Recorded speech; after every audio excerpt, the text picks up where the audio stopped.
کیا ہیرے اور موتی پر زکوٰۃ واجب ہے جبکہ عورت اس کو زیور کے طور پر استعمال کرتی ہو؟ دیکھیے فتاویٰ عالمگیری کے اندر لکھا ہوا ہے کہ اگر کسی عورت کے پاس ہیرا یا موتی یا جواہر ہو اور اسے وہ زیور کے طور پر استعمال کرتی ہو تو اس کے اوپر زکوٰۃ واجب نہیں ہے، لیکن اگر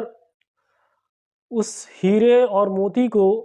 یا جواہرات کو اگر تجارت کی غرض سے خریدا جائے تو پھر اس کے اوپر زکوٰۃ واجب ہوگی۔ تو خلاصہ یہ ہے کہ اگر ہیرا یا موتی اگر عورت خود اپنے استعمال کے لیے اس نے لیا ہو اور جسے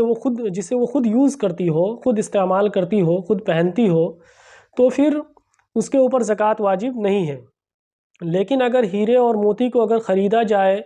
اس نیت سے، اس غرض سے کہ اس سے بزنس کریں گے، اس سے فائدہ حاصل کریں گے،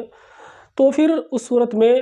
اگر اس کا نصاب جو زکوٰۃ کے نصاب کے بقدر اگر پہنچ جائے، جو زکوٰۃ کا نصاب ہے اگر اس نصاب کو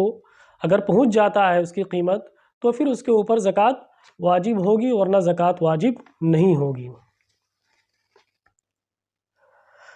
ناخن پالش لگا کر وضو ہو جائے گا یا نہیں؟ دیکھیے سوال یہ ہے کہ ایک عورت نے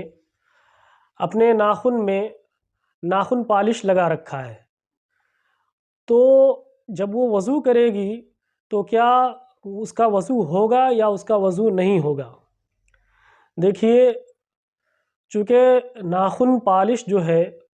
اس کے اندر ایک جسامت ہوتی ہے، ایسے ہی جیسے پلاسٹک، تو جس طرح سے پلاسٹک اگر کسی کے جسم کے اوپر اگر لگا ہوا ہو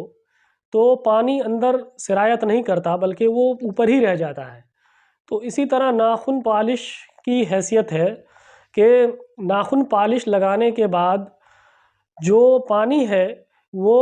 اس پالش کے اوپر ہی رہ جاتا ہے، ناخن تک وہ پانی نہیں پہنچتا ہے، تو اس لیے اس کی وجہ سے اس کا وضو نہیں ہوگا۔ اس ناخن کو، اس پالش کو خرچنا ضروری ہوگا اور خرچ کر کے پھر اس کے اوپر وضو کرنا ضروری ہوگا۔